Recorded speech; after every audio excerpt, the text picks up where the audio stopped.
Hello and welcome to today's episode of Mike's Place. And today's episode we're gonna do anger.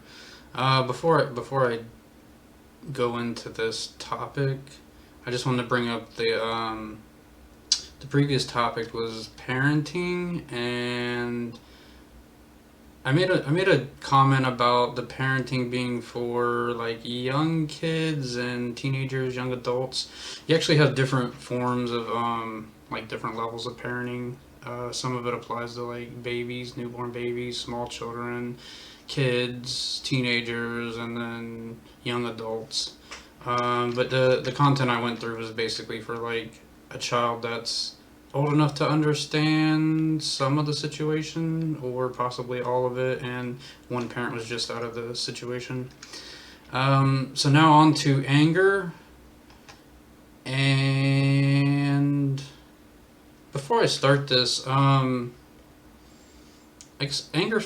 falls under a feeling, and for the most part, when we have these feelings like anger, they are very normal to have because everybody's going to experience situations where they become angry possibly at one point or another in their life. Um, but it's more of how we project that anger out into the world around us because we don't really want to. It's okay to feel angry. It's okay to express your anger, but it's not okay to express it in a way that hurts others or like you attack them or you blame them or something like that. So, anger, under noun, we have a hostile feeling of displeasure because of injury, opposition, rage, ire, etc.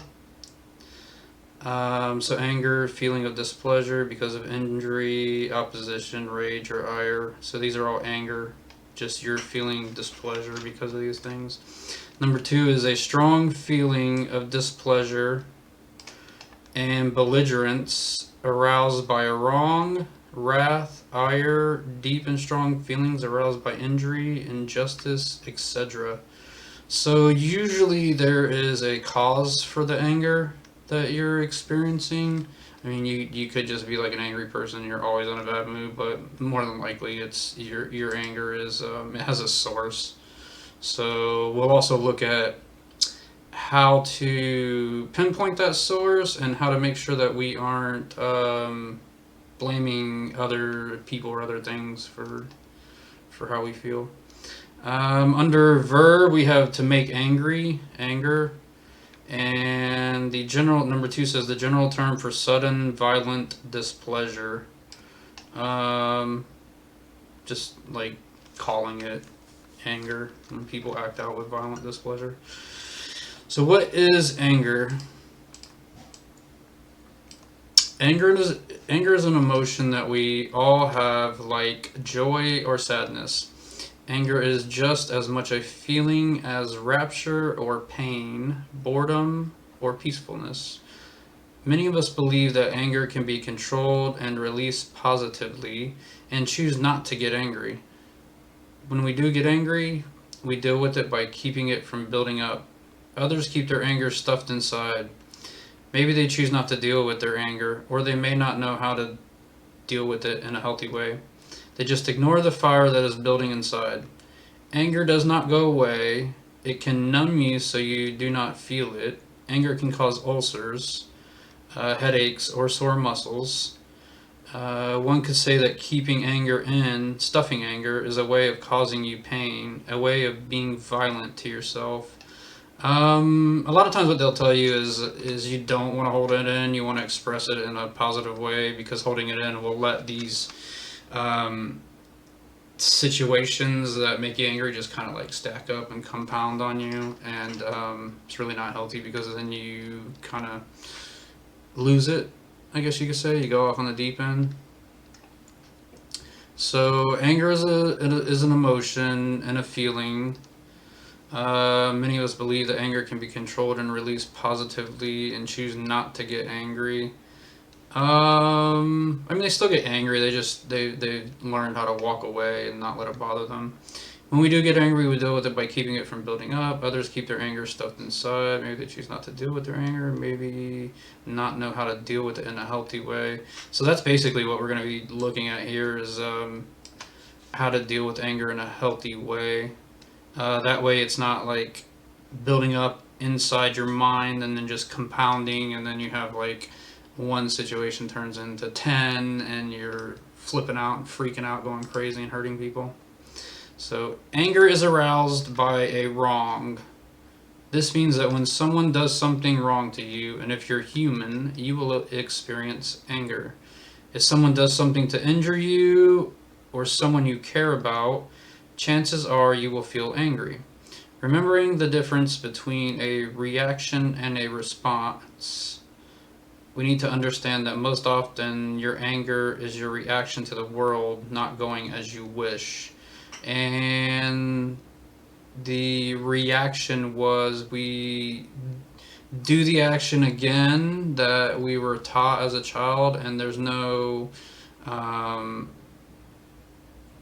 would you say intelligent reflection before making a response. So anger is usually your reaction to the world not going as you wish. You can't always have your way. To successfully deal with anger, you will need to change your thinking. You will need new tools, and you will need practice. You didn't learn how to get angry in an instant, and learning new techniques to deal with anger won't be achieved overnight. So what happens here is to successfully deal with anger, you'll need to change your thinking. From my teachings in these subjects, I would say that your thinking does have a big influence on how you act when you become angry, and a lot of times your thinking will be related to like childhood programming. Programming is a good word, but it's kind of like, I don't know, sounds a little extreme, but it is. It's programming. Like you're taught. Maybe you weren't taught like by your parents to be this way, but like they showed you through their actions and how they treated each other. So that's what you learned. You learned what you saw, and you have to first acknowledge that what you saw was wrong, and then you can learn how to change it, and then you can deal with anger in a much better way. So you didn't learn how to get angry in an instant, and learning new techniques to deal with anger won't be achieved overnight. That's for sure. There's a good bit of educational information to take in to actually get anywhere and understand anger and why you get angry and how to deal with it.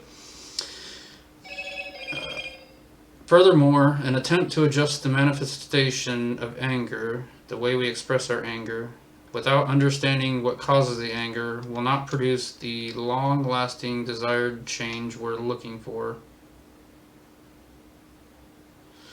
So, trying to change how we act out when we get angry doesn't really work unless we pinpoint what's causing the anger. So if we pinpoint it, then we can work to change the problem and not just put a band-aid over it and act like everything is okay. So who can make you angry? Only you can make yourself angry. If you get angry because of something that someone says or does, they might be controlling your anger, but only because you choose to give them that control. Whether they intended to anger you or not, he or she can only make you angry if you let them.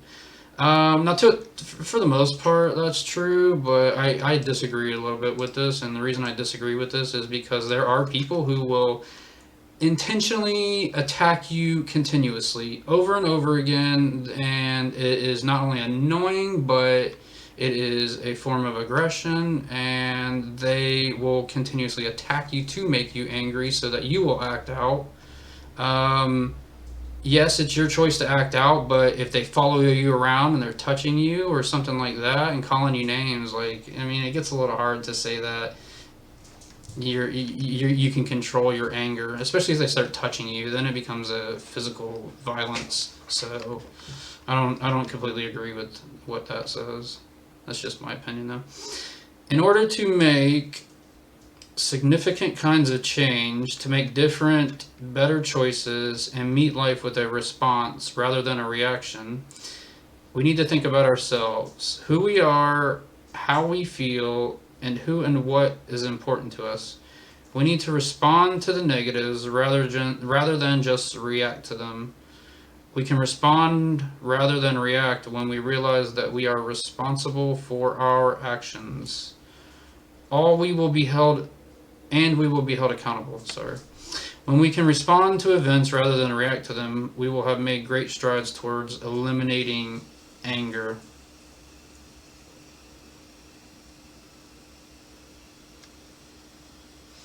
So, in order to make different, better choices and meet life with a response rather than a reaction, and this would be like during your points of being angry, you need to think about yourself, who you are, and how you feel, and what is important. So, at this point, basically what they're saying is when you're angry, it's very easy to let go and just be out of control and violent and attack other people. But we don't have to do that. We can. There's a lot of different choices. The one that works for me is just I have to literally stop and take a minute, few seconds or whatever to really look at the situation and figure out what's going on, why it went bad, and whether or not I want to continue because it's starting to become like an elevated level of confrontation or something like that. So it's important to understand how I feel, and it's important to understand who I am so I know where my viewpoint is whenever this does happen. And reflecting on who and what is important to me could be one of those factors that keeps me from going off the deep end and doing something I shouldn't be doing. I think there's anger. I don't have anger cues in this section. I mean, they're kind of spaced out in the content, but anger cues are a really, really good way to learn about your anger and then to try to deal with it in a more positive way. One of the cues for me is like my blood pressure goes up and my body gets really hot, and then I start feeling like really, really pumped up, full of energy, and like that's when I gotta be like, oh, it's time to let me just back away from this because I'm getting a little too upset. So seeing those cues ahead of time is and realizing that they're there and that these things that happen to your body when you're angry, you can not only notice them, but then you can use them as a way to respond correctly and not just react and hurt people or destroy your friendships and relationships. So we need to respond to the negatives rather than just react to them. We can respond rather than react when we realize that we are responsible for our actions and we will be held accountable. When we can respond to events rather than react to them, we will have made great strides towards eliminating anger. Yeah, it's just a lot. There's a lot about just responding to the situation in a way that's not going to cause like the other person to get angry or you to get angry, and that could just be being respectful when you're talking, not using like slang or directing any kind of criticism at the person or something like that. Is it personal? Probably. As you try to understand your management of anger, be willing to remove yourself from the emotional equation. In other words, we must be objective. All too often we take things personally that weren't meant to be. Is it personal? As you try to understand your management of anger, be willing to remove yourself from the emotional equation. I think they're just trying to say the same thing I just said, where whenever you know that you're getting angry, you just kind of step back and give yourself a little time to reflect and figure out what's going on. Most of the time, anger is from an emotional situation that happened with another person, or maybe like it was just a situation that happened. There was not other people involved. Um, in other words, we must be objective, looking at things as outside of ourselves and not, or outside of other people and not as ourselves or the other person. So we're going to look at it as there's objects causing this anger and not subjects, people. All too often, we have things personal. We take things personally that weren't meant to be. That happens a lot. Like people say things, you're just like, oh man, that really does describe me, and it kind of hurts. We need to not get our emotion, anger, confused with our emotional response to the person or people who cause the emotion to surface. If I take my cues from others, I'm giving them the chance to take me somewhere that I don't need to go. Because those who provoke anger in me might not be on my level concerning their dedication to anger management and the change process, I might be setting myself up for failure by playing to their emotions. Ultimately, this is my life and I'm responsible for how it turns out. Yeah. So let's see. We need not get our anger confused with our emotional response to the person or people who cause the emotion to surface. So the people or situation that cause the emotion to come up,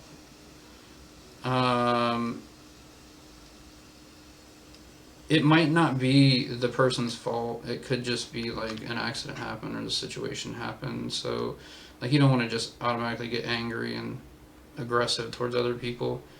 Some people aren't going to understand if like you've taken courses on anger. Some of them might not understand some of the teachings that you understand,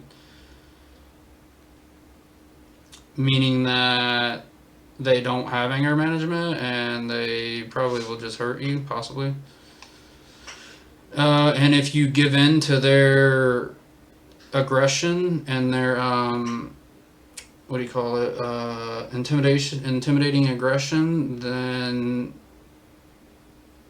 you're letting them have control over you, and it's possible they're going to get you to act out with anger and possibly either hurt you or bring legal action against you. Anger is about the past. Anger about past problems is the most common cause that may be dictating your present feelings, thoughts, and actions. What has happened to us in the past is what forms our opinions and is built into us today in the form of baggage, guilt, beliefs, habits, and reactions. I guess what they're trying to say here is a lot of times you can be angry at a current situation with like your partner, maybe your kids or something, but it's not technically that person or what's going on that you're angry about. You have these problems of situations that happened to you in the past that you're angry about, and you haven't learned how to reflect on those and to learn how to express your anger in a more positive way without attacking people or hurting them.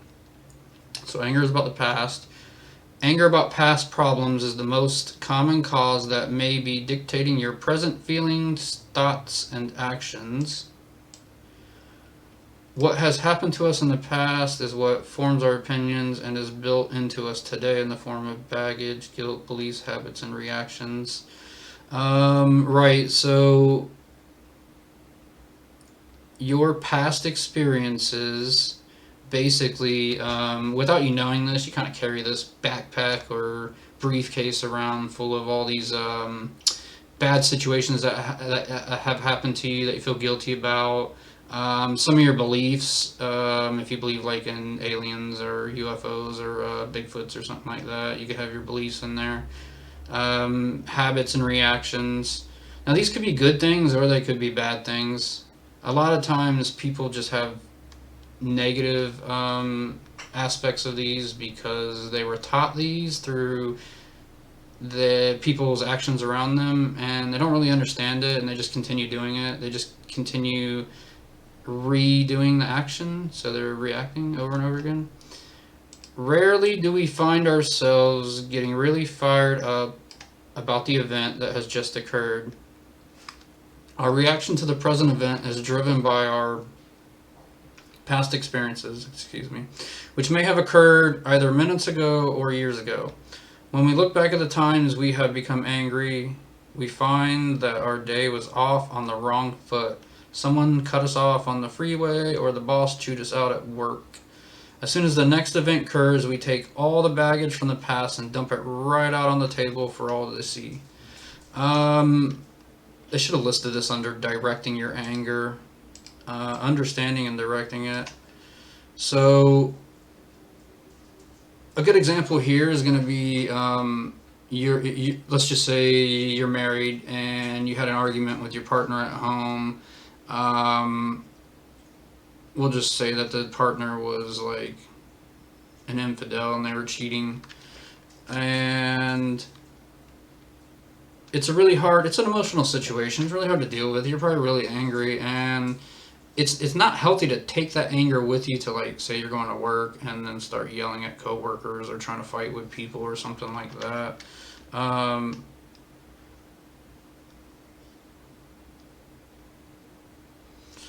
So we have to be careful if we start our day out bad that we don't continuously just take out our anger on other people, even though it's not their fault.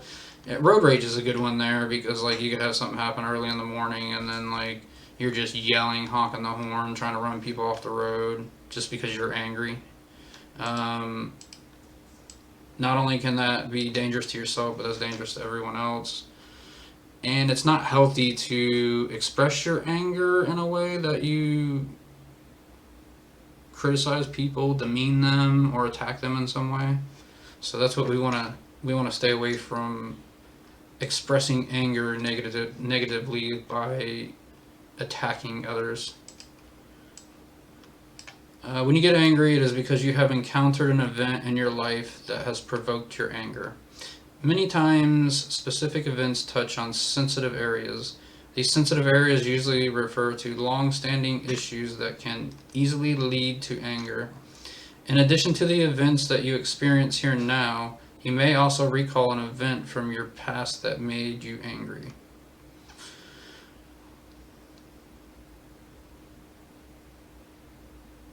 There's a lot of different events from the past that could cause you to get angry very easily. I'm not sure of any good examples.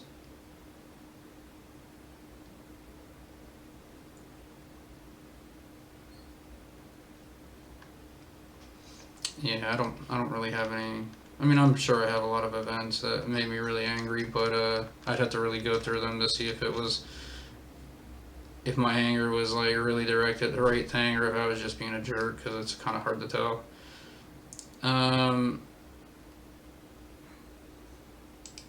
This could be one of the events that is just like, let's say your parents were kind of abusive. They might have hit you some, but they did more yelling. Like they yelled at you and put you down. And so, as an adult, if somebody even raises their voice at you, you get really angry and you become violent, like almost immediately. But that was because you were programmed and taught to be that way by your parents, because they yelled at you and hit you. So, we got to be careful that we're not bringing up our anger that's related all the way to our childhood and then taking it out on the people around us that possibly are our loved ones, or just our people around us that we care about because we work with them or something like that. Anger triggers. So I do have some triggers. Long waits to see the doctor. Yeah, you get a little impatient and you get angry. I don't usually get angry unless like I've been sitting there and I've been watching the other patients be called back, and then like this guy over here came in 15 minutes after me and he just got called. Yeah, I get a little angry, but there's also appointments. Sometimes you could be a walk-in, there could be appointments, there could be a lot of things, so it's really stupid to get angry over it. A friend not paying money owed to you, yeah, it's a good reason to get angry. A friend joking about a sensitive topic, yeah, probably. Some people just don't like certain topics. I have some that bother me. One of them is like I don't really care to talk about sex. Like I don't know. It doesn't really make me angry. I just don't like it. And if somebody keeps talking about it, I will eventually be like, hey man, I don't want to hear that nasty crap. Having to clean up someone else's mess definitely will make you angry.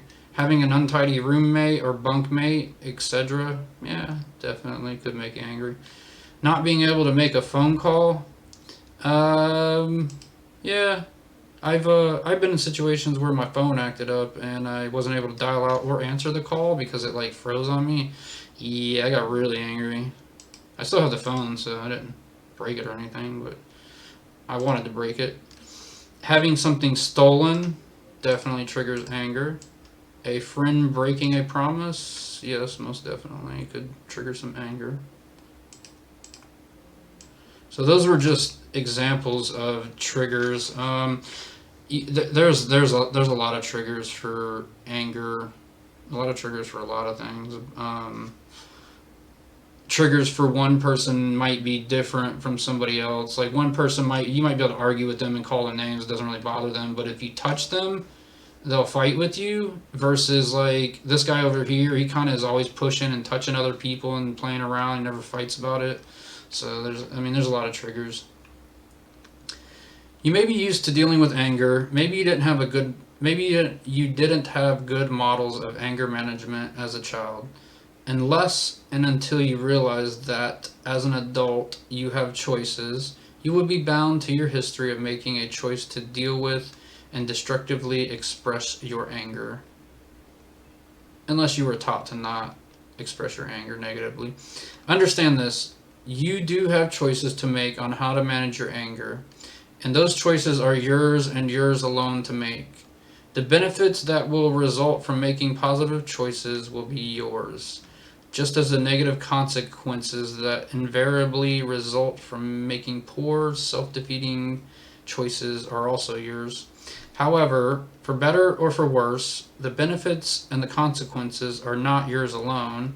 Just as ripples spread from a pebble thrown in a pond, the effects radiate outward from your actions to affect those close to you.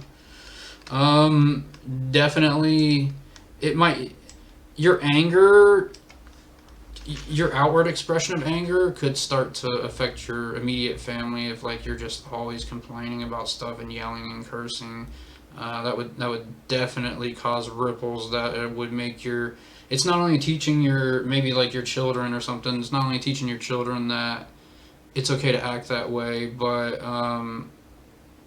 you're teaching them that it's okay to feel angry all the time and to express it by attacking other people. So that's not good. Everything we do creates ripples. And when it's related to anger, it could be violence. It could just be name calling or something like that. But there's definitely always effects on other people around us. So what you do when you react or respond to situations that get you upset results in an action. The way you react or respond will influence the result, what you get. So, depending on how you react or respond will result in a different outcome for the situation. Being angry, ignoring the anger, and just going through with outbursts, people probably aren't going to really want to be around you, and they're probably going to tell you have some issues maybe or something like that.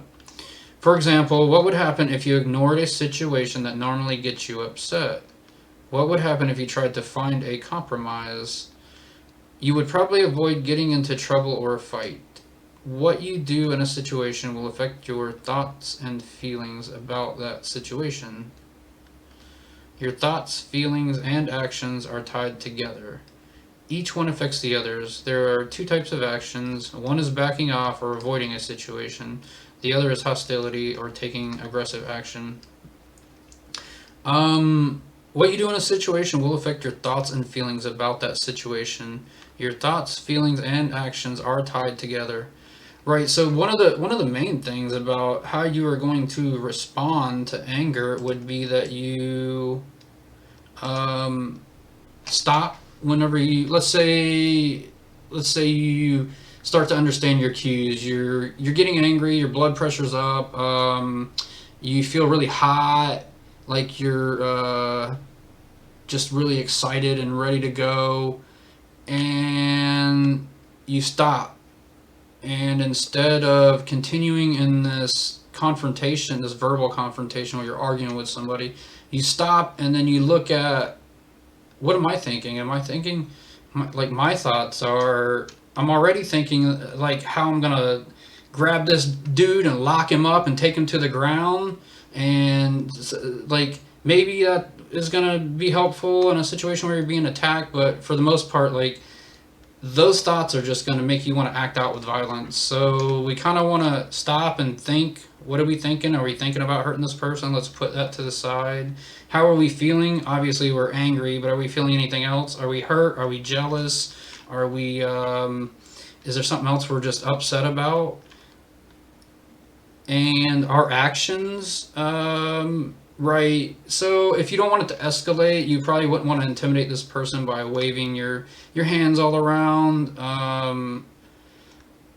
You're not going to want to like step up in their personal space and intimidate them or anything like that. So your thoughts, feelings, and actions are all tied to how you respond to the anger in a situation. And like I said, like the main thing that works for me is just to like know, I just notice that I'm starting to get angry and I have to walk away for a minute and go think about what's going on. And it's really hard to do because you're in an emotionally stressful situation and it makes it hard to think clearly. The good, the bad, and the ugly. Anger can have both good and bad points. Good points. Anger gives us energy. If we are in danger, anger can give us an extra lift of energy when we need it most. Yeah, because it increases blood pressure, and if you're angry enough, it could start making adrenaline flow into your bloodstream. Then you get really strong, and you get really, really, you can get angry if you don't control that, even more angry if you don't control that. Anger helps us talk with others. Anger helps us get our feelings out. We may not like to discuss our feelings with anyone else until we are angry enough to do so. Yeah, some people are just open. They like talking about everything, especially like feelings. Some people aren't, and they are only going to express that when you piss them off a lot, which that's not really healthy. It could just be their character, or it could be that their family taught them to be that way. So, but it's not really cool to go around poking a bear with a stick to get him to discuss his feelings with us. Anger helps our awareness. When we feel angry, we should stop and think about why we are angry.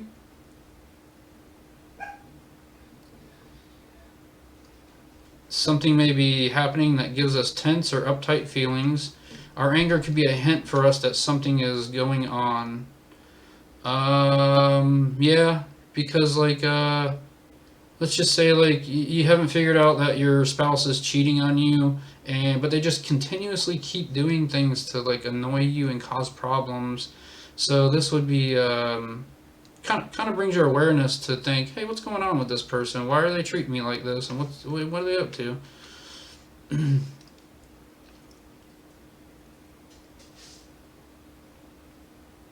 So definitely a good thing to be aware of anger. And in order to be aware of that, you have to know some of those cues and then realize that they're happening. Anger gives us a feeling of being in charge. Yeah, if you're yelling at people and just like they're scared of you, I guess. Maybe it's just feeling that it gives you over your body makes you feel like you're in control and powerful and nobody's going to stop you. Sometimes anger makes us feel strong or powerful and in control of situations or ourselves. You could be in, like, if you get angry, you could be in control of your actions if you're about to get into a fight, but if you're trying to work through something with like your partner, you don't really want to get angry and feel powerful and in control and then start trying to use that to control them or something. But so it could be good or bad, feeling powerful and in control. Bad points. Anger stops us from thinking, feeling, and acting clearly. Definitely, because it's an emotionally stressful situation. You cannot think clearly in those. When we are very angry, we flash and find it difficult to think clearly. By flash, I think they mean like the hot flash, like what I was talking about. My blood pressure goes up and I can feel my body getting hot. And yes, and at that point, it does become difficult to think clearly. Anger can become like a drug to us that avoids the issue by numbing us. Yeah, I guess you could just have learned to be numb to all situations and then you just act out on those situations with anger. Like whenever your family comes to you and they ask you, why aren't you paying your rent? And instead of telling them, you just automatically start attacking them because that's what you were taught to do, that's what you've been doing, and that's what works or has worked so far. But your family is suffering because there goes one of those ripples that you're not doing your part and everybody around you suffers with you. We become angry much more often than we have to. Bad points. We use anger to defend ourselves when that kind of response is not necessary. For example, when we are embarrassed by life situation, we may become angry because our pride or ego is hurt and we feel belittled or disrespected. It's easier to hurt others than to have our pride hurt. Bad points, if you use anger as a way of controlling people or you've done it so much that it becomes like a drug, you like it, you like the way it feels. You can become angry more often than you should. You might start using it as a way to defend yourself instead of like trying to talk through the situation. You just automatically become violent or aggressive.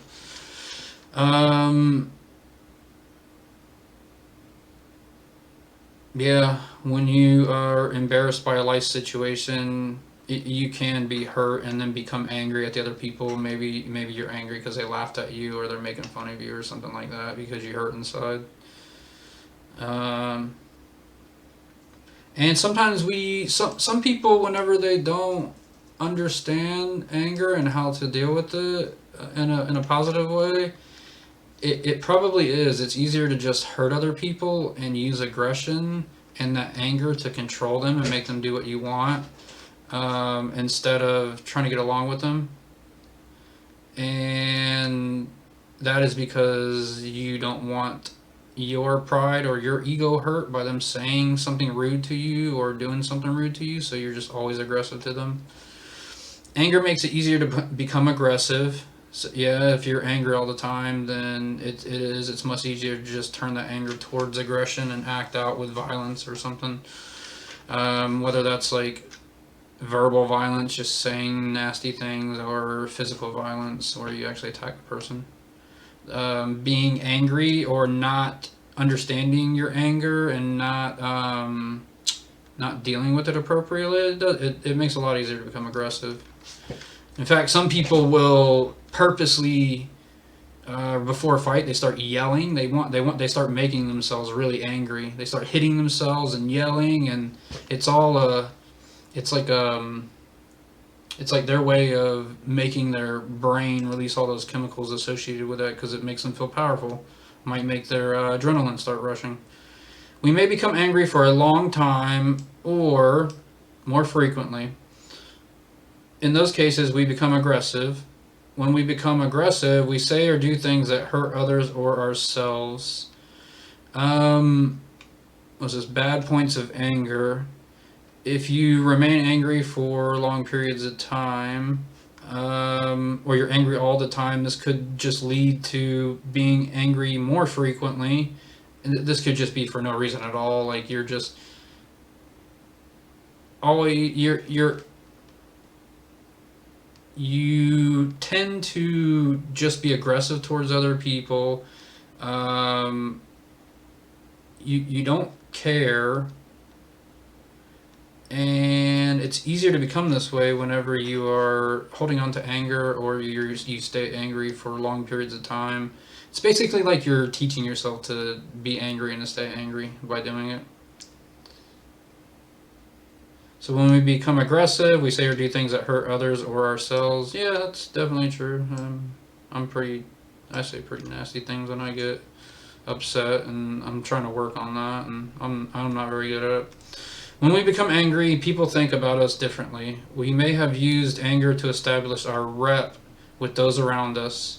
They may never get to know us because we have become the bully who is tough, the person who gets angry to get what he wants. That is called misplaced anger and easily turns to aggression. Some may see him as a tough guy, others may think of him as a jerk. No one really likes him. If he hangs around you, it is for the wrong reasons. It is not because he enjoys being with you. And that could be a he or a she, it just says he in the content. He could turn on you to get what he wanted at the drop of a hat. When we're angry, yes, people are definitely going to see us different. That you might be a really good person, and just somebody that just met you sees you during an outburst, and they just assume like you're always like that. So they're not even willing to try to make friendship with you.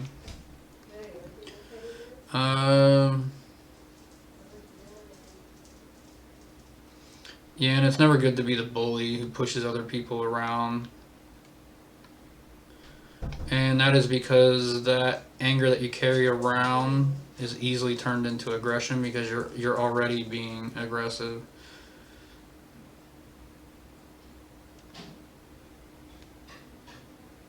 So remember that anger is simply a feeling. Everyone has feelings of anger from time to time. What we do with that feeling is the important part. Yes, that's correct. So that would be the outward expression of our anger, and we can express that in a negative way or a positive way. A positive way might look like walking away from an argument, calming down, and then coming back to talk calmly when you're calmed down, versus just staying there arguing and the argument turning into like each person's breaking the other person's stuff or something like that. Remember that anger is simply a feeling. Everyone has feelings of anger from time to time. What we do with that feeling is the important part. Anger that turns to aggression is what hurts people. If you can learn to deal with your angry feelings, then your anger will not lead to aggression. You can use your anger to gain knowledge and take control of your own life. You can learn to stay away from the aspects of anger that present harm to you or others. If you can do that, you will get along much better with your friends and family. You will break the chains of your anger that get in the way of a much healthier life for you, no matter where you are.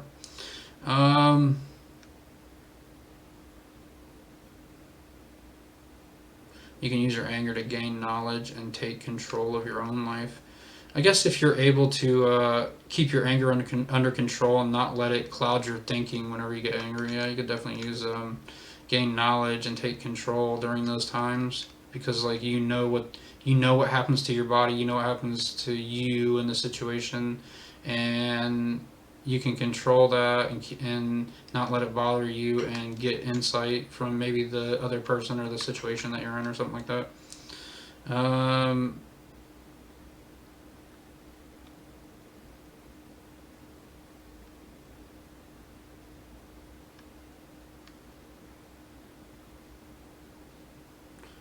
You can learn to stay away from the aspects of anger that present harm to you or others. And again, you just have to learn those cues and situations that will cause you to become angry so you can stay away from them. And if you're endless situations that make you angry, and unless you feel angry less, you're definitely going to have more positive relationships around you. So now anger is a feeling. It's natural to get angry because situations are going to pop up that we don't get our way, or things don't go correctly. Um, maybe there's some sort of disagreement, or an emotional trauma of some sort. So anger is normal. It's just how you act out whenever you're angry. And physical violence is might seem normal, but it's not normal, and it's not really healthy. So we want to get away from that. How to stop your angry feelings from becoming a problem. During the week, there are times when you may have a right to feel angry. There may be many times during the week that you do not have angry feelings. If there is no reason to get angry, you just end up feeling uptight and hyper for nothing. Try to stop yourself from becoming angry easily. If you do not know all the facts, there is no reason to go off. That would only be right if you knew that you were in real danger. Yeah, and when you're upset and there's an emotional situation going on, if you don't have all the facts, like, your brain's just gonna make up all kinds of stuff. Do not second guess what another is saying or doing to you.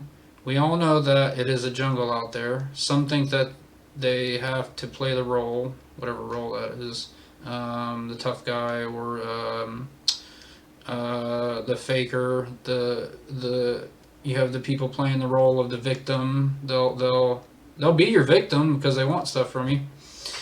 Remember that you can keep your angry feelings from becoming a problem by controlling the times when you are angry. Make choices to cut down the number of times when you misplace your anger when it is not necessary. Right, and that's just like when a situation pops up, really like looking deep into it to see if, is this something I should be angry about? Is it just because this other person over here that's with me is angry about it, so I'm angry too? And there's a lot of different things that we can do to keep this under control. Basically, the less times that you put yourself into these positions to become angry and act out, the less that you're probably teaching yourself to act out with anger. So cutting down on those scenarios helps, and then also understanding those scenarios so that you can not react and cause more problems. So avoid having your anger become too strong. We let situations dictate the strength of our anger. For example, someone spilling coffee is a lot different from someone stealing from your house. When your anger becomes very strong, you may not think clearly, and there is a good chance that you will act before you think.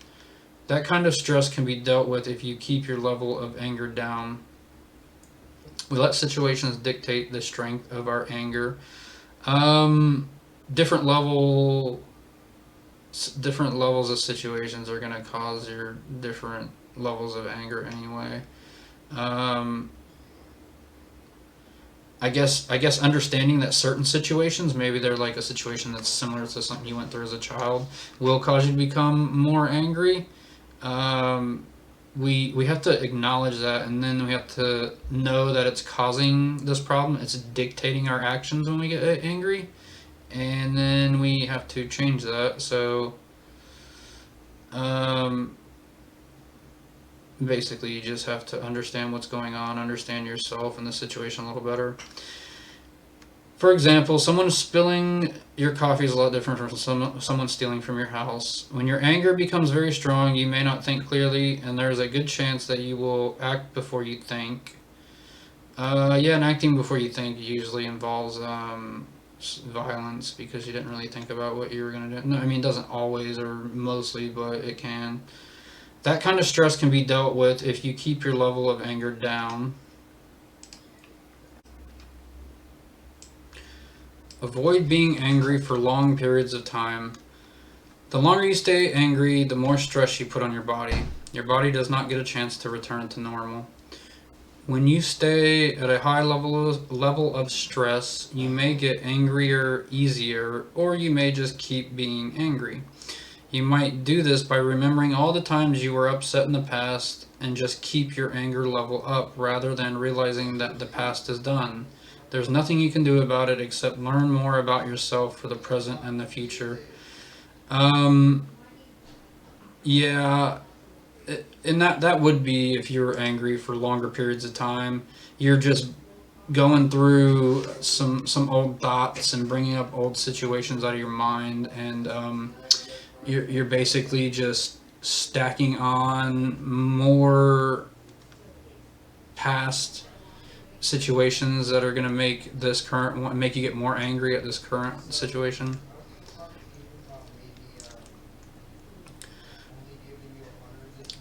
Do not let your anger drag on until it becomes misplaced or it becomes aggression. When angry feelings last too long or happen too often, we start to take it out on others. We may also begin to exhibit aggressive behavior. It is important to ask ourselves, is it really worth it? Do not let your anger interfere with your work or with relationships with other people. You have to keep angry feelings from getting in the way of your work and your relationships. That's very difficult to do sometimes. Sometimes, like, you're getting into situations before you even go to work and then you're accidentally taking it to work. Or it could be the opposite way where you have problems at work and you bring it home. Those feelings will keep you from being satisfied with the majority of your life. Angry feelings might push other people away from you. The anger you exhibit might make it difficult for other people to like you. The downside risk of out of control anger is much greater than anger that you understand and could work through. Yeah, because that's like you're going to react probably and do stuff that you shouldn't be doing because you don't understand the anger and you're not working through it by stopping and like thinking about what's going on, or noticing that you're getting upset, or doing some breathing techniques to calm down or something like that.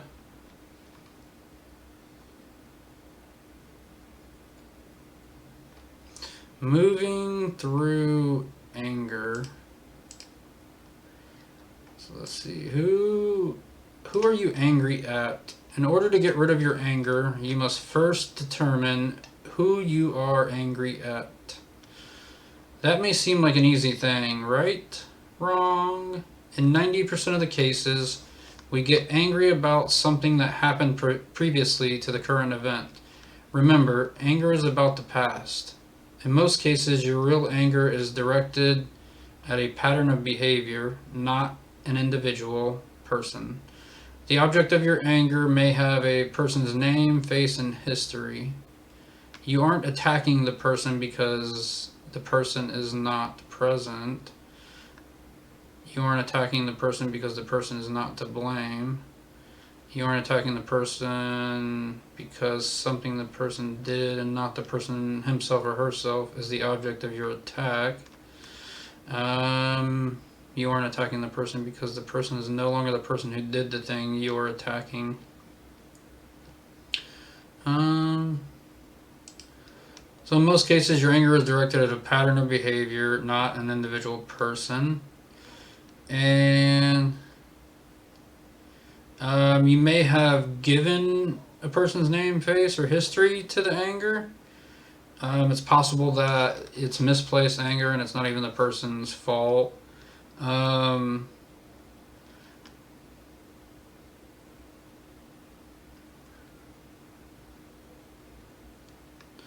So I think what they're saying here is if the person's not present, it's kind of, and they were the thing you're angry at, it might be hard to kind of pinpoint that and move through it. It might be easier to move through the anger if that person isn't present because they've been aggravating you. The other person might not be to blame, and you would want to stop and think about that and see if it's their fault or if it's just accidental. It's a way to work through the anger of that. Something the person did and not the person himself or herself is the object of your attack. I guess you could blame a person. Like, let's say you were out with friends and something, just like a random thing happened. Somebody robbed you. Let's just say somebody robbed you, and you were with a friend. It's not really that person. You're angry at that person because you were with them, and maybe it was like they wanted to go do this thing in this area where you got robbed. So it was the fact that you're mad at this person, but it wasn't really anything they did. They just kind of like was trying to have fun and go out, and you accidentally got robbed. So um, you're attacking this person, but it's not really their fault. It was the scenario, the situation that happened. Um, the person is no longer the person who did the thing you're attacking. I'm not really sure how that would work out, but maybe it was like a repeat, one of those things where you're mad at something from your past and the situation comes up later on. You attack this new person because they're doing this something similar to what happened to you as a child. Maybe it's just like yelling at you in your face or getting in your personal space. Um, you want to make sure that you're not going to attack this new person because you associate them with the situations that happened in the past. So that's definitely a good way to move through your anger, is to not blame people for things that happened to you in the past. Your anger is with a person or event in the past. It is important not to confuse those you deal with today with the past. So you see, sometimes we have a perception of things from the past and carry resentment and ill feelings for many years, only to find that we were the only ones affected by the event. We stay stuck in the past perception while the rest of the world moves on. So our perception is just how we see how we see the reality of the situation. It might not actually be the reality of the situation. So you might have had something happen to you as a child, so you see that this is the outcome for that type of situation. So you just automatically assume that's the outcome, but it's not.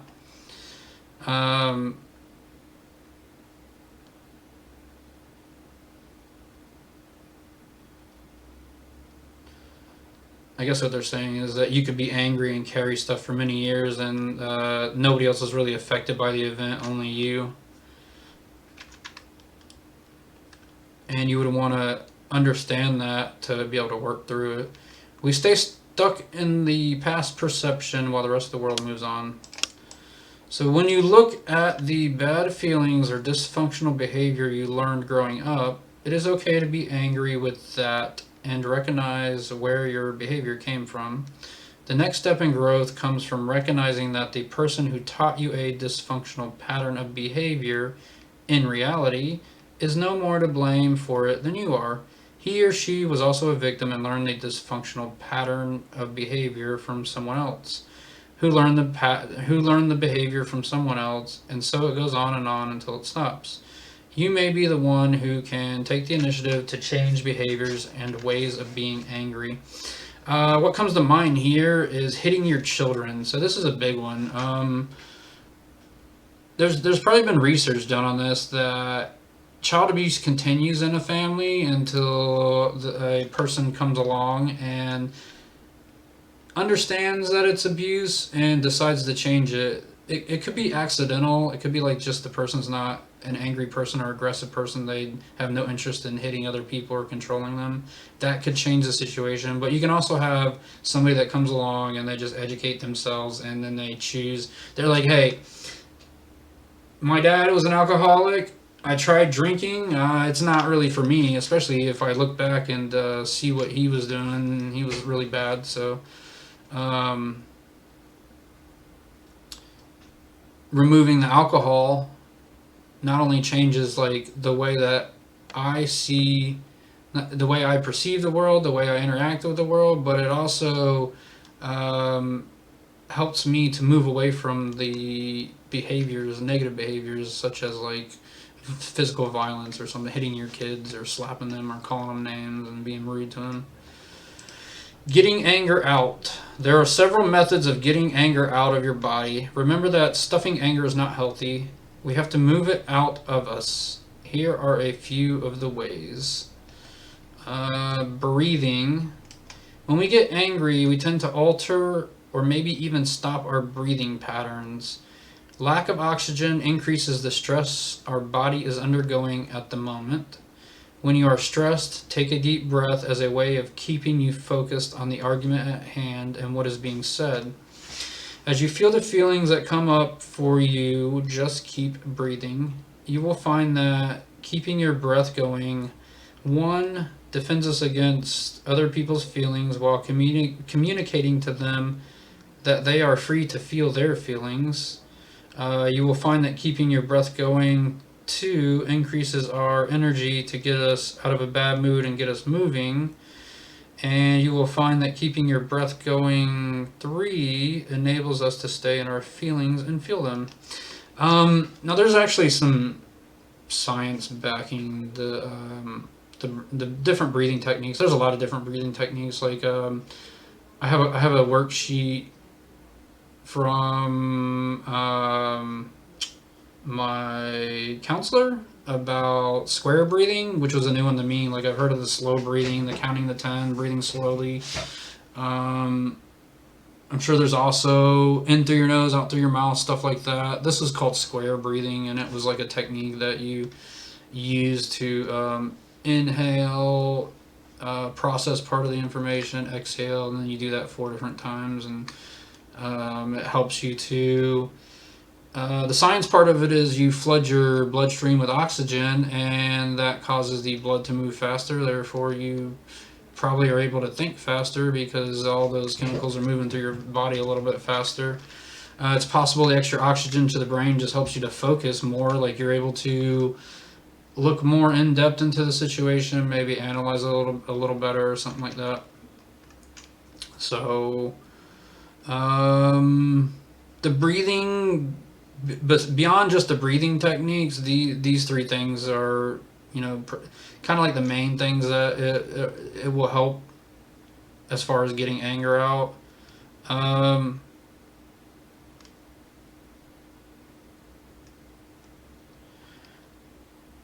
So I guess this would be if you were in a situation, maybe this other person is upset, and so you use your breathing techniques to calm down. This helps you to not defend yourself if this person starts attacking you with like aggressive verbal slurs or something like that. Just start cursing at you and being rude. You'll have your head on your shoulders and be able to kind of ward that off and not let that happen, and you'll be more calm, which will help them to communicate better and allow them to feel like they can be open with their feelings. So that's definitely helps get anger out, and helps from keeping the situation from escalating as well. The breathing will increase our energy to get us out of a bad mood and get us moving. Yeah, there's probably some science behind that too, and it probably goes along with like endorphins. Same thing with working out, running. The breathing, if you do it for a little bit of time, it probably does start to make your brain release certain chemicals into your bloodstream. Enables us to stay in our feelings and feel them. And I guess if you're just calm and relaxed, and your brain is getting enough oxygen and you can think clearly, that you will be able to stay in your feelings and feel them and probably express that a lot better too. So getting anger out, talking. A fine way of expressing and releasing present anger is talking. One thing is clear: many types of anger are too strong to be talked out right away with the person who caused them or apparently caused them. Talking can express present anger, but it usually can't handle deeply repressed anger. This would be like anger that is from situations when like you were a kid and you were abused or neglected or something like that. Repressed anger. Talking about your anger with a safe person is helpful. That is, only if the person you talk with will not be hurt by whatever you say or try to hurt you for saying it. Yeah, sometimes people will listen to you and then try to use what you tell them as a weapon against you when the time comes up. So you gotta be careful with people like that. Um, you obviously don't want to share your personal experiences with them because they're gonna use it like a weapon to criticize you, demean you, intimidate you, or something like that, or blackmail you maybe. Someone uninvolved, like a therapist, can listen, be objective, and at least be supportive of the process you are undertaking. Most definitely. So, talking helps to get the anger out. It helps also to let others know about what's going on with you so they can be supportive of the process. And there could be a lot of talking about anger before you even get to the point of these deeply repressed feelings of anger that come from childhood or trauma when you were younger or something like that. So talking definitely helps. Writing, an excellent way to get rid of the feelings that you may have about a given scenario or life is writing. The following are six methods that may help. First, let yourself sit quietly and breathe. As you write, concentrate on what you're writing about. Try to feel it. Remember, the way to get in touch with your feelings is to keep breathing.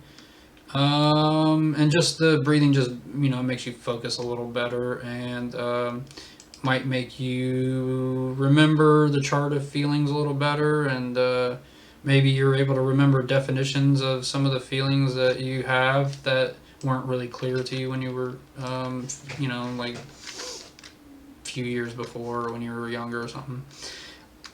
List of dysfunctions. Make a list of all the dysfunctional things you do. Make it as long as you can. Next to each item, put an M if your mother did the same thing, and put an F if your father did the same thing. This can give you an idea of pattern development in your life. That would be a good way of tracking the habits that they taught to you too. If you were to write down these dysfunctional things that you do, and then see if you can attribute those to mom or dad. Yeah, definitely. You're gonna be able to see who taught you what and why. They might not even know that they did it. It was an accident. So, um, sentence completion. Complete the sentences. When dad got angry, he. When mom got angry, she. When I got angry as a child, I did something I shouldn't have been doing. Descriptions of when you were abandoned. Description of when you were abandoned. That is when you were not supported as a child. Write about the event with your non-dominant hand. If you are right-handed, write with your left hand. If you are left-handed, write with your right hand. Do not worry about penmanship. Let your hand do the work and listen to the story that your inner child tells. I'm not really like this skill is kind of new to me, the writing with your offhand thing, and it's possible that it just tries to access a part of your brain that doesn't deal with anger and aggression, and it allows you to calm down and work through the anger and get it out. Um, it says, do the work and listen to the story that your inner child tells. So it's possible that using your non-dominant hand accesses a part of your brain that accesses your inner child, like the maybe thoughts and feelings as a child in a way. I'm not really too sure about that. That's a new one to me. I would definitely say that if you try writing with your non-dominant hand, that your focus on being angry is just going to go out the window, because like you're going to be not only trying to focus to write, but you're trying to use a part of your brain for hand and eye coordination that is not developed as well as the other side. List of people you are angry at. That's it. Put them all down and put down why you are angry at them. Put down the smallest things as well as the largest things. You need to know what really matters to you. When you have made the list, add to it as things come to mind. List the feelings you are writing about. Let the feelings you are writing about come up. List the people you're angry at. Put them all down. Put why you're angry at them. Put down the smallest things as well as the largest things. This could be a way of just looking at why you're angry at these people, how bad the situations are on like a minor scale to a major scale. Um, it would also allow you to see what matters to you in the situation. If you're mad at them about something, does what you're mad about really matter? Does the friendship really matter that you're willing to set aside the problem? When you've made the list, add things to it that come to mind. Let the feelings you're writing about come up. So I guess the whole point of the exercise would be to uh, focus on the people, focus on the situations, and let your feelings about it come up and see if you can express those feelings and then analyze them and maybe use it to change the outcome to something more positive. So letter writing, I think we already said sentence complete, description, list of people. So what was that one? Sentence completion. Um, this was writing right here, description of when you were abandoned. Letter writing with your opposite hand. Yeah, they're going there again. That's interesting. Write a letter to someone you are angry with. Your parents, the judge, the prosecutor, your lawyer, your partner, your ex-partner, your children, whatever. It doesn't matter if they are living or dead. What matters is that you are writing the letter for yourself, not them. Let it all hang out. Dump as much on them as you wish. Feel the feelings and keep breathing. If you are still angry, write another letter. You may not release everything, but you may get it out for now and get rid of some of the stored anger. This could be a thing that you might write this stuff down and go through these things about people, and it doesn't necessarily have any effect right away, but it could be like in the future. It makes you go back to the letters. It makes you think back through them, and you might gain some sort of insight into what you wrote and how you were feeling. It could allow you to work through the anger feelings. It could just bring it all out on the table to see what the real problem is. It could also allow you to not blame these other people and see that it was your fault. So a lot of good things, positive things that could come out of that. Journal keeping, that's similar to letter writing, except for you just do it daily. Journal keeping, one way of keeping track of where you are in life is journal keeping. Tell the truth and feel the feelings. You may not want something like this around your house because of the prison environment. So review your day in your mind and heart daily as a way of releasing ill feelings. I don't know what they meant there. See, you may not want something like this around your house. I guess that maybe if you're keeping a journal that you tell the truth, and then it's possible, like in the journal, that you would do things like I do, where I bring up other people and I kind of talk about them, and it's not really for anybody but myself, and I wouldn't really write those things if I was talking to them or sending them a letter. So you could have this journal and people could find it and go through it and find things about them that it hurts them. So not only do you want to, if you do this, you want to keep your personal journal in privacy. That way nobody's offended by anything that you wrote, if you wrote something offending. Get physical, not with the person you're angry at, but get a good workout to relieve the stress and physical emotion of anger. Run the track, hit the weight pile, go to the gym, play a hard game of ball. Do all of these safely. Don't take it out on others. And that just goes back to the oxygenating the blood and releasing the different chemicals that make you feel better and get over the depression or anger or something like that. Sports players, a lot of times they are addicted to the what's the word for it? The chemical releases in the brain, the adrenaline and the what's the other one that makes you feel really good? Dopamine, and there's something else. So they say that their intense workouts release these things, and then the extra oxygen helps them to focus, and then they are able to work through these things. Or you might notice that somebody that works out a lot, they're really calm, they don't really get angry or aggressive, and it's possible that they've just developed a way of working through anger by using this physical, I would call it physical pain to your body, as a way of working through it and feeling better.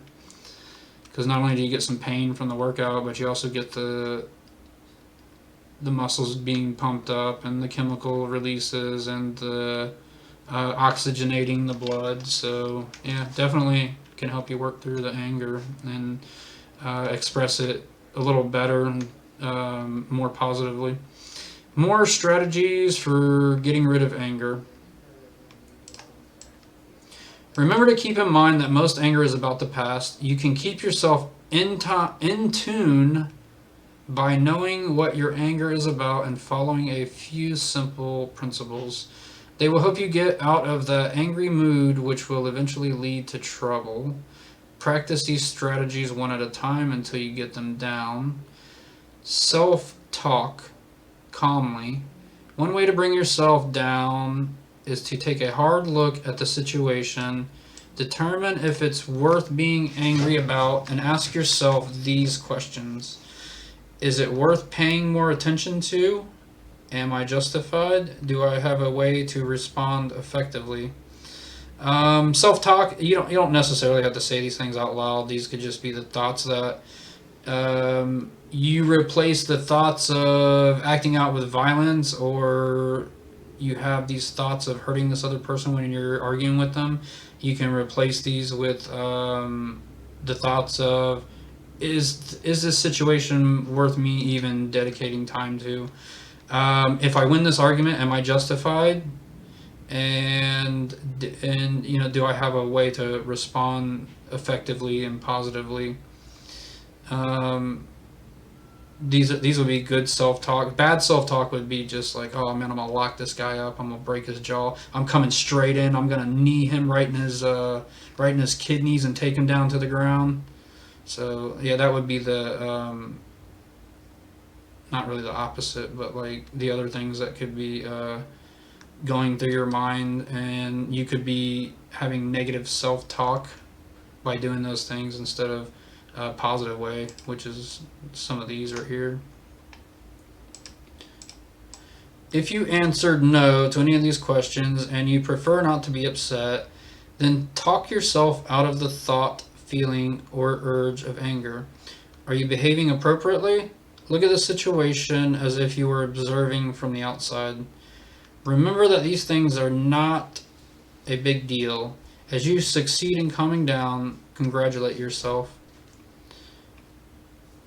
And it does take time. I've been doing this for years. I've been through a lot of classes for being an angry and aggressive person, and I still don't know all of it, so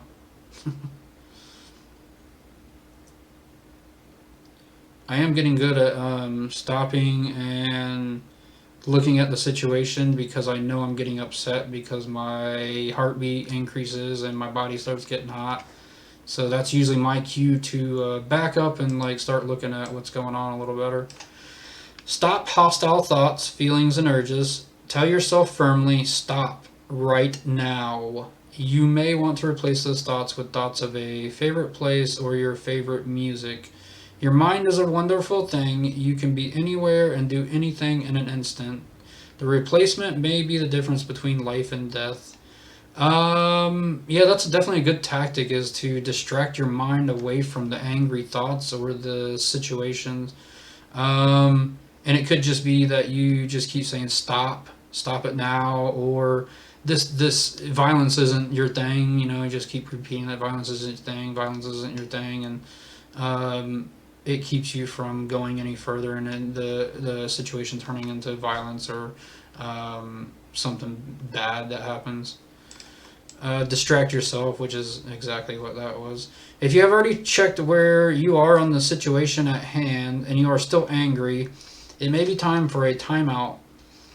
Pull yourself from the action by leaving the area. Focus on something less annoying like a magazine, radio, or people watching. Yeah, I guess if you're in a situation, people are watching you, you start watching them. Kind of gives you a timeout. Kind of makes them go away too, probably feeling uncomfortable. As you succeed in calming down, give yourself a mental pat on the back. Yeah, that's definitely a good one, distracting your mind away from the angry and aggressive thoughts of committing acts of violence. It works. It might not always work, but it works. It works really well if you couple it with the noticing your cues for anger. Meditate. Meditation is a very good preventative tool. It can help you keep your head when others around you are losing theirs. This may sound funny, however, when an incident happens that makes you angry, you can meditate while you wait for the right time to handle it. Of course, you need not be in a vulnerable spot for this to occur. Here's what it takes. Assume a comfortable position. Try to relax all the muscles in your body. Usually whenever you're doing meditation techniques, they will go through and they will have you acknowledge muscles in your body by moving them. That's by saying that you're going to move them and then move them. And one of the things that they do, like number one is assuming a comfortable position, stretching, and then relaxing all the muscles in your body, and usually feeling those muscles too. Moving your face around, face muscles around, or something like that. Waving your arms, anything, flexing your bicep muscles while you're in the meditation. Usually that's done at the beginning, and then the meditation is more like calm and you're just kind of thinking. Now begin every breath with the phrase, calm down. Just calm down. Let those random thoughts that come to you go on through. Pay attention to your breath. You may even count the seconds when you inhale. 1, 2, 3, and 4. Count an equal time of holding the air. 1, 2, 3, 4. Count as you exhale twice. 1, 2, 3, 4, 5, 6, 7, 8. The counting will help you focus. So I guess it would be like inhale, you're like 1, 2, 3, 4. 1, 2, 3, 4, 5, 6, 7, 8. There's a lot of different breathing techniques. Most of it is just to oxygenate your blood and to usually your heart rate's already going to be increased, so you just want to dump the extra oxygen in there to keep you focused and alert. Continue this practice at least 15 minutes per day as a way of preparing for the drama you encounter daily. Avoid overstimulation. Stimulants are usually, well, in this sense, they could use it in many senses. They refer to coffee and cigarettes mostly, I think, but stimulants are usually uppers. They increase your blood pressure and the rate at which your blood flows, and they make you more alert, but they also have the same effect on the body as adrenaline and aggression, or feelings of anger. So avoid overstimulation. If your pattern is to use stimulants regularly, it has been proven that cutting back or stopping altogether will have a positive effect on your outlook and perception of life. Yeah, most definitely. Especially if you're abusing them. Like, a lot of people don't think of coffee as being one of those things you can abuse, but that one cup turns into, your 8-ounce cup turns into a 16-ounce cup, and then that turns into a 20-ounce cup, and then it's been a year, and all of a sudden you're drinking 2 20-ounce cups of coffee, and you don't even really think about it. Like, it gets out of control. And the increased heart rate and blood flow are like the beginning stages of the feelings of anger. So like you're already at that halfway point to just get, you're almost getting crazy already. Like you only had coffee this morning, you're already out of control. um I know that cup of java after lunch helps you get started, and that cigarette is just right, but check this out. Research and dead people don't lie. Too much of anything is bad for you and alters your perception and point of view. If you are prone to fly off the handle, stimulants will keep you close to the edge. Make it your goal to cut back as much as possible or eliminate nicotine, caffeine, and other stimulants. Set another goal of exercising several times per week. Congratulate yourself for reaching your goals. Know that it is common to fail at getting unhooked, and when you don't quit using, try again. Get out of poor me. Have you ever listened to others and how they have been wronged, dissed, put down, let down, forgotten by family, and on and so forth? No matter how tough your road is, someone is in worse shape. Attitude has a lot to do with how we see the world around us. When you think you have it bad, open your eyes and look at the people who have no one, no money, no friends, no family, and they are generally in lousy shape. It is just possible that you may be the only face they see that doesn't spell trouble for them. Listen to others more than you normally do. Be tolerant and consider the perspectives of the person with whom you are angry, and if what they are doing is malicious. Also, ask yourself if the different position is reasonable from their point of view. Allow the other person to have a perspective different from your own and accept him or her. Increase your empathy so that whenever you find yourself with angry thoughts, feelings, or urges brought on by another's behavior, begin an internal dialogue in which you try to convince yourself that the other person's behavior may be reasonable and justified in their eyes rather than selfishly motivated. Yeah, that could be a situation that went bad and just they don't see it as wrong or bad. That's all. Practice trusting others by identifying some relatively inconsequential situations in which you usually try to take control. The next time you are in that spot, simply tell the other person to go ahead and make the choice. Notice that nothing terrible happens when you let the other person take charge. Repeat trusting on every possible similar occasion. Extend trusting to other situations. So basically, just don't blame yourself and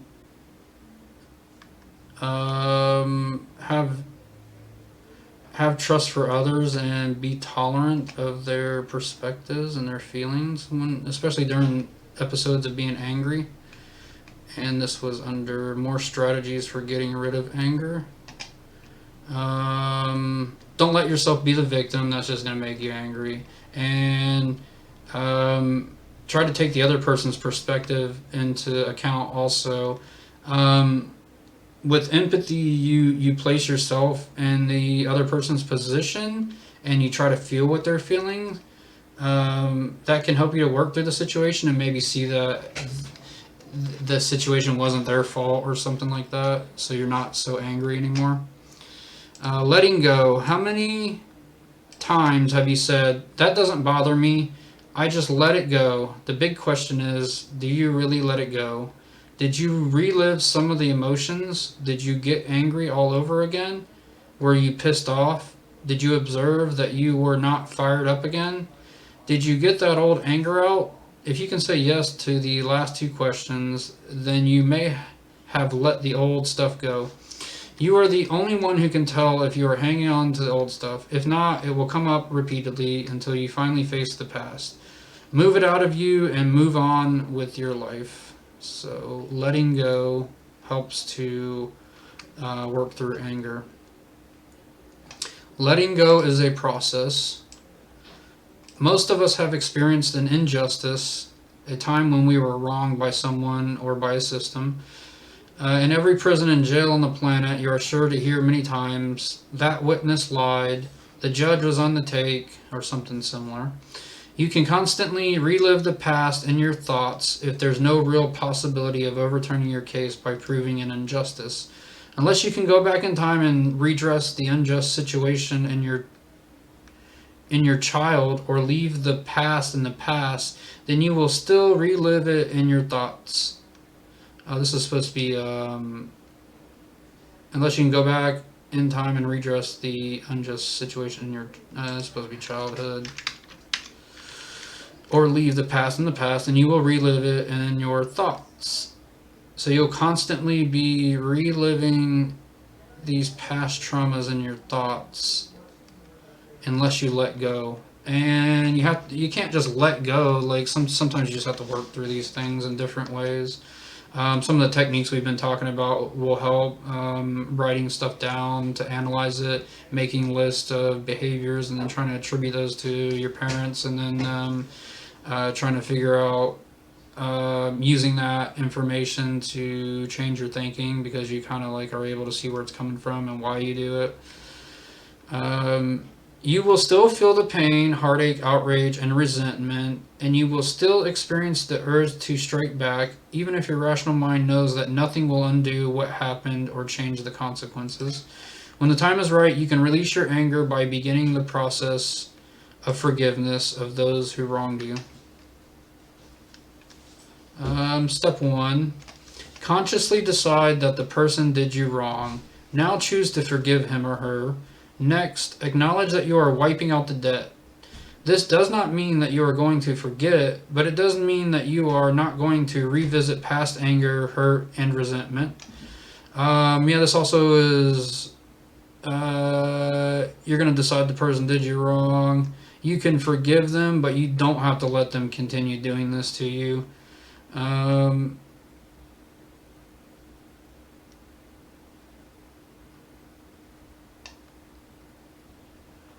not sure on that. This may be a person that you want to let go of as a friend too, and not have them around you because of what they did. It just causes a lot of pain and resentment and anger.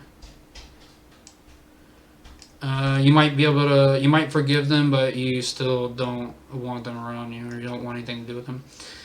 Step 2, begin with small matters and recognize when an injustice is done to you. It does not matter how wrong the person was. It cannot be changed or undone by anything you can do today, right now, or in the future. Realizing that the past is in the past and cannot be changed, and reflecting on what the harm, anger, and resentment are doing to you in the present will help you let go. You can't really change what's already happened, but it is good to reflect on it and learn from it. That way you're not doing those things again. And it is very easy to direct your anger at people or at systems whenever you don't get your way or something like that. Step 3, decide to forgive the person who hurt you, and keep in mind that the goal is to let go of resentment and anger and move on with your life in a more positive way. Definitely forgive the person and just move on. That way you don't have to keep reliving the anger and keep thinking about it. Step 4, extend your process of forgiveness to situations that are more difficult to face. Move from one life situation to another, wipe the slate clean, move anger out, let go of resentment, and be more positive.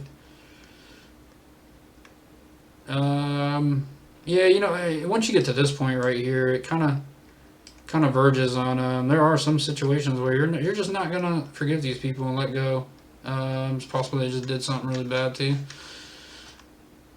In that case, you probably just want to move away from them so that you don't have to bring up those thoughts anymore, not have those people around you. You can forgive them for what they did, but not want them around anymore. So stress relievers. Prevention is part of the cure. Here is a list of several ways to gain peace of mind. Taken as a daily practice, these can keep your stress level manageable and may save your life in more than one way. The best way to relieve stress is through prevention. Breathe easily. Breathing from your diaphragm oxygenates your blood, which helps you relax almost instantly. Inhale slowly through your nose and mouth, expanding your belly. Hold that breath for a few seconds, then exhale slowly. And like I already brought up that there's like several different breathing techniques. It might help to oxygenate the blood better by inhaling and holding it in for a few seconds. I'm not a pro on that, so I'm not gonna comment and say yes or no. Visualize calm. Imagine you are taking a hot shower and a wave of relaxing warm water is washing your stress down the drain. That might be also a taking your focus off of the anger technique there, using the shower and the hot water to take your focus off. Self-massage. Massage the palm of your hand with the thumb of the other in a circular motion. Smile a lot. Smiles relay a message of calmness to the brain. I guess I would think this would have to be a real smile. I'm not sure if you can just do a fake smile and relay a subconscious message to the brain of calmness. I'm not really sure on that. It's not too clear to me. Rank the hassle on a scale of 1 to 10. 1 being a minor hassle and 10 being a catastrophe. Assign a number to whatever is making you anxious. Most things we encounter are in the 2 to 5 range. No big deal. Yeah, I guess that could help. That just helps you to visualize the problems and then to order them and to really address whether or not it's worth being angry about. No teeth gritting. When your jaw is tight, place your index fingers at the point of the jaw, just in front of your ears. Clench your teeth and inhale deeply. Hold your breath for a moment and say "ah" as you exhale.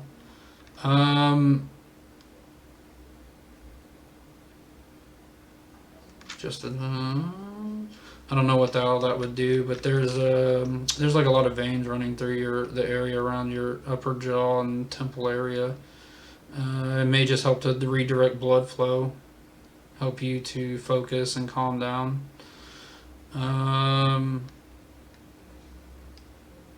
See, these are some cues. If you start gritting your teeth, that's one of the cues you're angry.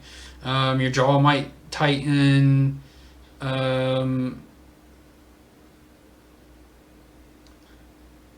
And then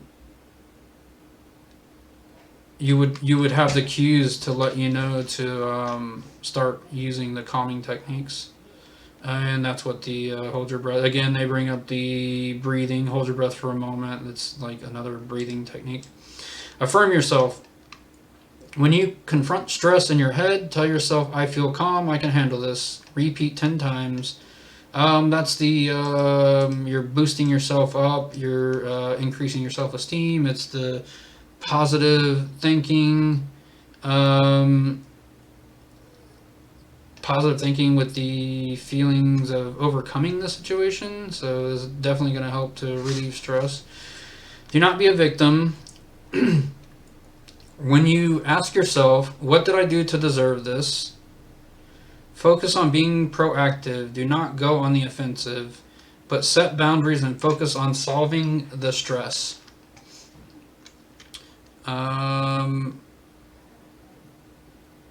So this would be you're trying to relieve stress in an angry situation. You don't want to be the victim, like it's all your fault, and blame yourself. You don't want to be blaming yourself that the problem that's going on is your fault, because it might not be. Proactive is just mean that you take the initiative to start using these skills ahead of time, and you don't just let the scenario play out and screw you over. Don't go on the offensive. That could possibly you could go on the offensive with violence or verbal aggression or something like that. And set boundaries and focus on solving the stress. Definitely would help to relieve the stress if you figure out what it's about and how to get rid of it. Stress from anger, I guess, is where this would be a. Write it down. Write down about these stressors in your life by listing what you can change, listing what you cannot change, and working towards changing the things you can. That's one of the tenets in a lot of recovery programs is how do they say that? Lord, allow me to accept the things I cannot change and change the things I can, I believe is how it goes. And that's, I think that comes out of the Christian Bible. Count to 10. Before you say or do something you will regret, step away from the stressor and count to 10. Take a time out. This is one of the focusing techniques. It's like a removing focus from anger technique. It distracts you. I guess distraction is a better word for that. So count to 10 helps you to calm down. Switch to decaf. Come off slowly to avoid headaches. Take the kick and excess acid out of your diet. That falls under the stimulants because the stimulants increase your blood pressure, your blood flow, and they pretty much put you on the edge of already what anger does to your body. So taking the caffeine out helps to it helps to change your character so that you can work through anger, and it changes your character by removing that. You're on the edge because you're high on caffeine or whatever. Warm up. Rub your hands together until they are hot, warm, and place them over your eyes for 5 seconds while breathing deeply. That could just be a way of distracting. The breathing helps to oxygenate the body, so you're distracting your mind from the anger or the situation that's gotten out of control. Shake up. Stand or sit, stretch your arms out from your sides and shake your hands vigorously for about 10 seconds. Breathe deeply at the same time. Yeah, this would just be about making your body calm down and relax. The shake up, I guess if you're doing some deep breathing here, the shake up might help the blood to flow and move around a little more and get some more oxygen in your body. Admit it. When you can recognize your own stress signals such as neck or shoulder pain, shallow breathing, teeth gritting, loss of temper, etc., say aloud, I'm feeling stressed. Recognizing your stress levels can help slow the buildup of negativity and anxiety.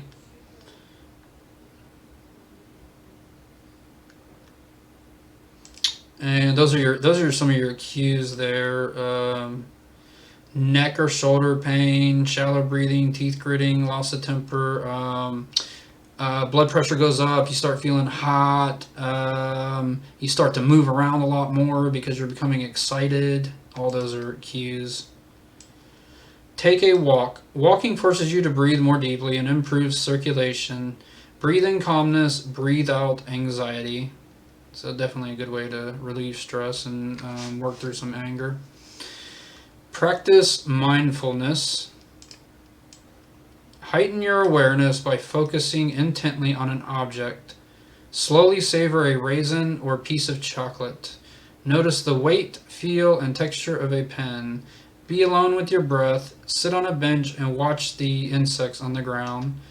That's one of the distraction techniques to it makes your mind focus on things other than what you're angry on, so it distracts your mind away from the situation or the person that's causing problems. So it's a distraction technique. That's going to be it for anger. And there's a lot more to anger than just like what's here. Like I said, I don't have the list of all the cues, and